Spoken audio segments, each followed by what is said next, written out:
Привет всем, друзья! С прошедшими вас праздниками, с наступившим новым 22 годом.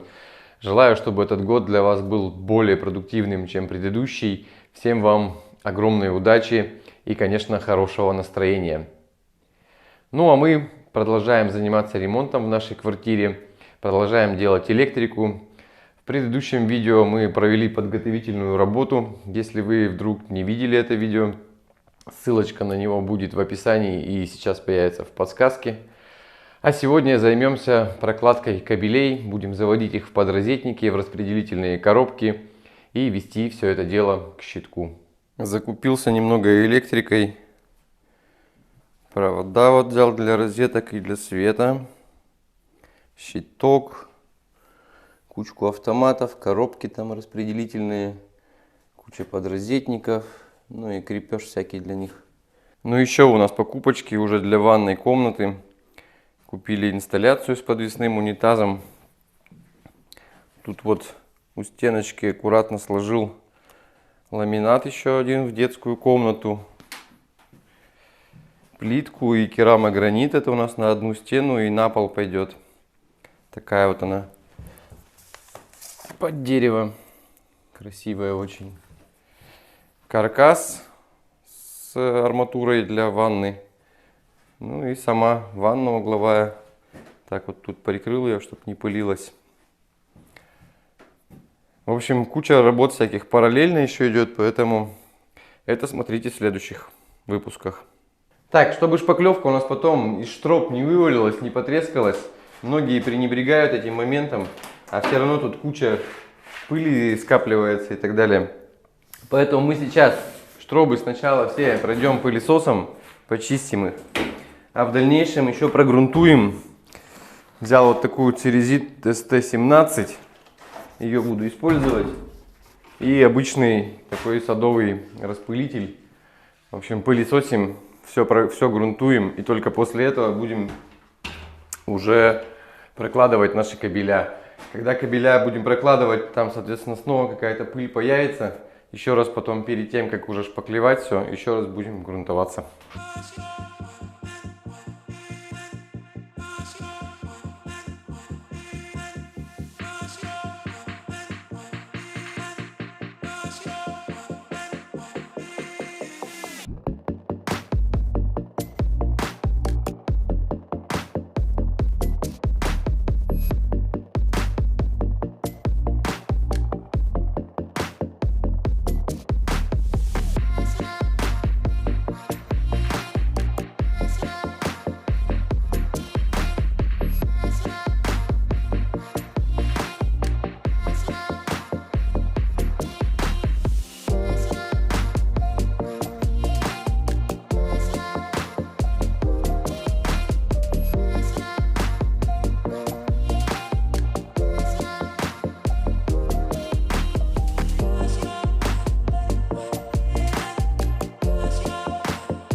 Креплю кабель на такой вот дюпель-хомут через каждые, там, не знаю, 10, 15, 20 сантиметров. В общем, примерно как-то на глазок.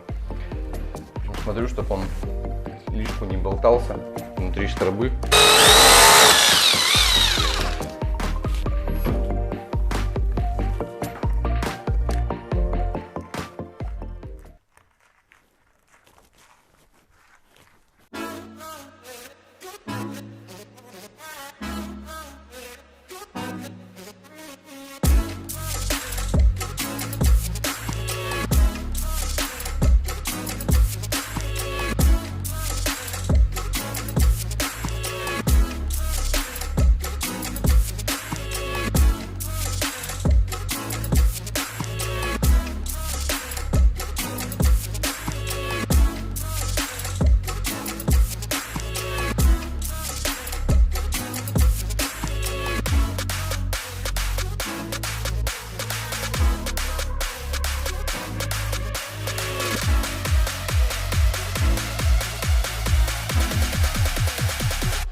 вот как-то так, друзья, получается.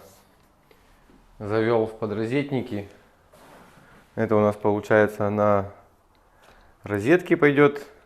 Это SAT, какой он там, 50 на телевизор и интернет-кабель. Немного я тут неправильно сделал штробы под розетки. Надо было бы их змейкой сделать вниз. Поэтому пришлось заводить два кабеля сюда, чтобы не делать новую штробу. И ставить коробку и в ней будем делать расключение потом. Один кабель любой побольше, допустим, под электрику 3 на 2,5 креплю на хомут-стяжку, а второй на вот эти стяжки, на дюпель-хомут вернее, а второй на вот эти стяжки пластиковые, просто к уже прикрепленному кабелю. И так они у меня по всему потолку идут. Вот в этой коробке, хоть тут все мне пока понятно, но на всякий случай все равно провода все подписал, чтобы потом не думать какой откуда и не следить, куда он там уходит. А самое главное, подписываю вот здесь, конечно, провода. Вот идет спальня свет, спальня розетки, пока вот их два выведено. Это они пойдут к щитку. Под щиток я пока не вырезал еще ничего. Там дальше идет старая проводка. То есть под щиток-то можно, конечно, сейчас вырезать, но вот штробу делать под укладку новых проводов. Попаду на старую проводку и не знаю, то ли потом, когда будем отключать все по-быстрому, здесь стена мягкая, можно ее быстренько вырезать.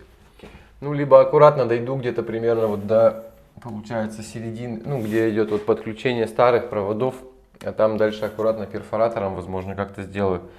В общем, суть в том, что надо подписать, иначе потом при расключении в щитке все это перепутается и придется долго и упорно искать.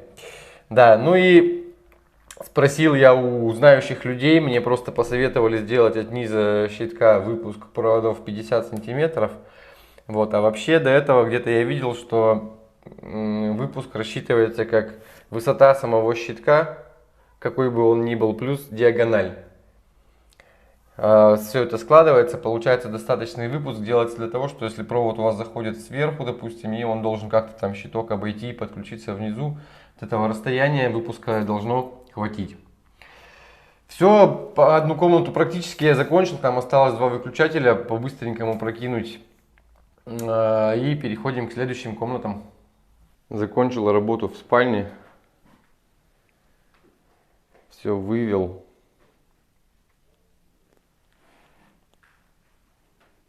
Розетки, выключатели, распред коробки все установил. Может, конечно, не супер аккуратно провода проложены, но мне кажется, вполне себе достойно. Небольшой лайфхак, друзья. Когда прокладываете кабель в штрабу и крепите его на дюпель-хомут, чтобы потом в дальнейшем вам, когда вы будете крепить второй кабель, не пытаться вот это все дело тут как-то стяжку эту засунуть, неудобно. Сразу продели ее, оставили здесь. И после этого переходите к следующему хомуту, крепите и снова стяжку и так далее. Да, забыл сказать, прежде чем начнете крепить провода, желательно вот какую-то схему нарисовать. Ну, во-первых, проще будет потом идти и крепиться. Во-вторых, понятно будет, как они у вас пойдут. То есть я вот начал, где коробки размечены, как пойдет линия.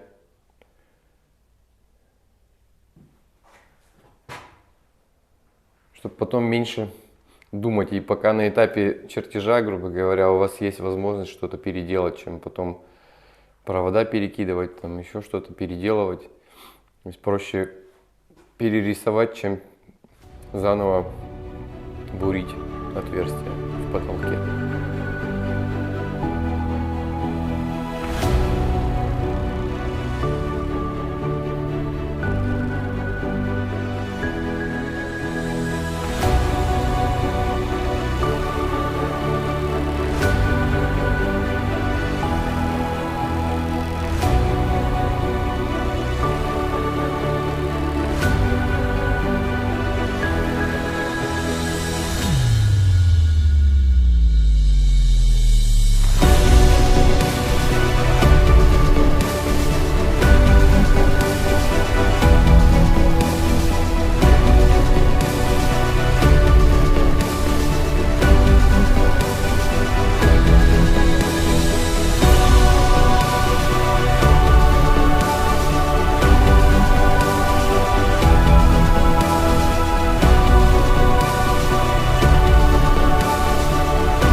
Так, ну и в гостиной вот почти тоже все закончил.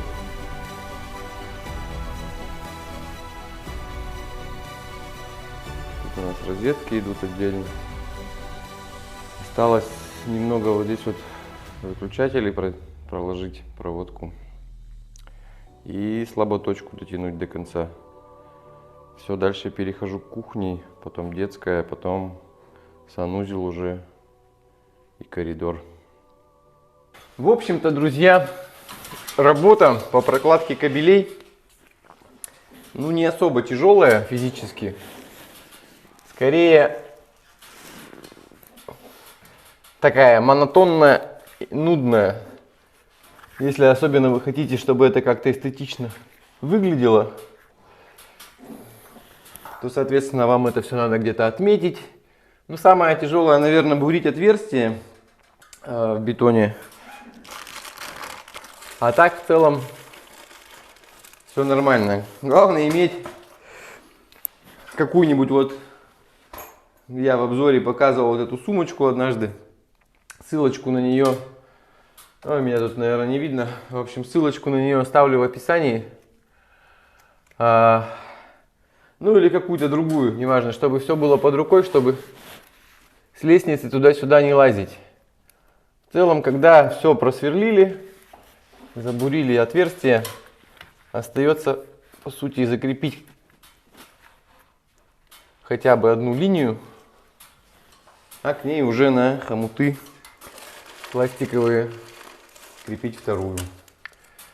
Вот, собственно, и все. Ничего такого прям сложного. Я просто для себя стараюсь это еще сделать покрасивее, хоть это потом и закроется, конечно, натяжным потолком, но до момента, пока это не закрылось, чтобы выглядело поприятнее. То есть кабель стараюсь распрямлять, тут делать углы под 90 градусов. Как-то так. Не, ну чтобы совсем эстетично, красиво получилось, можно было бы, конечно, прокидывать провода через гофру, крепить гофру на потолке, на клипсы, и тогда это выглядело бы, не тот хомут взял, тогда это выглядело бы, конечно, еще более красиво, но я посчитал, что это лишний расход средств. У нас тут никаких физических воздействий на провода не будет. Поэтому, ну, в общем, я не знаю, зачем мне тут гофра. Вот, так что крепимся чисто сразу кабелем. Единственные моменты, которые меня смущают, это вот перехлесты. И даже не самих проводов, а проводов со слаботочкой. И вот я не знаю, честно говоря, и что-то нигде не гуглил, ни у кого не спрашивал, насколько это критично потом скажется на сигнале ТВ-антенны и интернета нашего. Ну, по крайней мере, я их не стал прокладывать в одну штрабу все. И вообще вести все в один шлейф. Ну, надеюсь, что редкие перехлесты не будут сильно сказываться.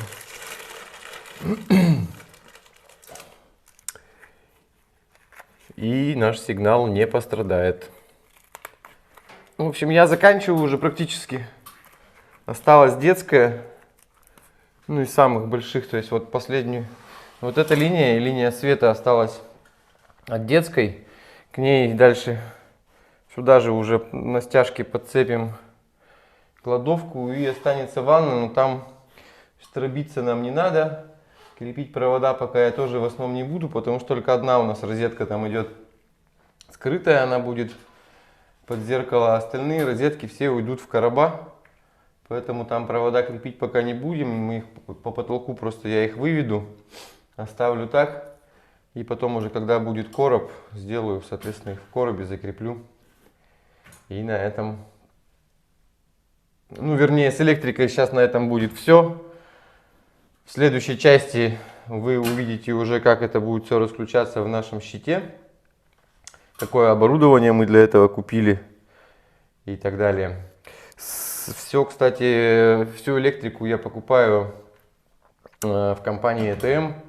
Ссылочку на нее оставлю в описании под этим видео. А по промокоду SHARE1000 вы можете получить еще дополнительную скидку до 1000 рублей на любой ваш заказ. Поэтому переходите и заказывайте, если вам требуется что-то подобное. Ну а мы поехали дальше.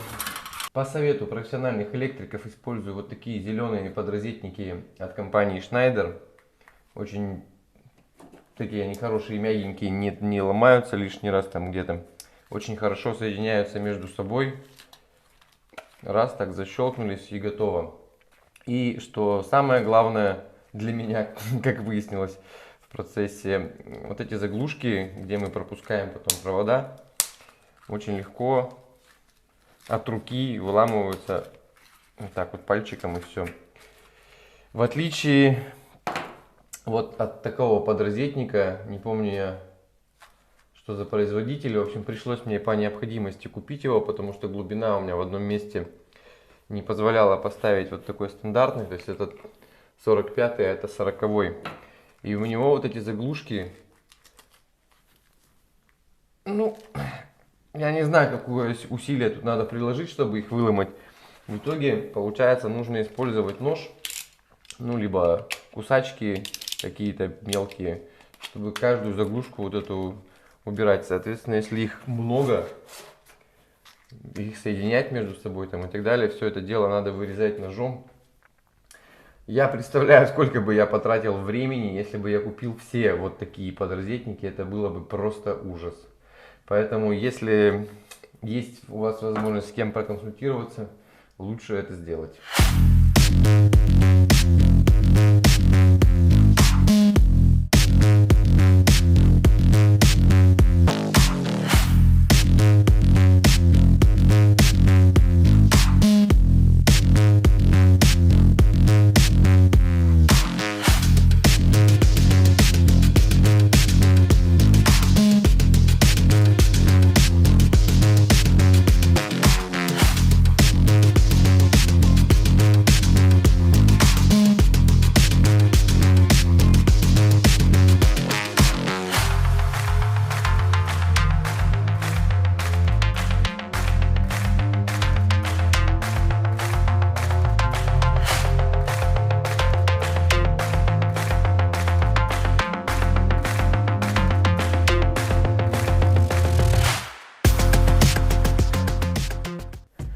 Ну вот и все, друзья. Закончил я с проводкой. Небольшой отчет о проделанной работе. В общей сложности было установлено 76 подрозетников, 24 распределительных коробки, проложено 140 метров кабеля под розетки и 100 метров кабеля под освещение, а также около 50 метров слаботочки. Все это дело пришло вот сюда, к нашему щитку, будущее сердце и мозг нашей квартиры. И уже в следующем видео мы займемся расключением всей этой кучи проводов в щитке и в распределительных коробках. Поэтому, чтобы не пропустить, подписывайтесь на канал, нажимайте колокольчик. Обязательно ставьте лайки или дизлайки, пишите ваши комментарии. Всем вам огромной удачи и пока!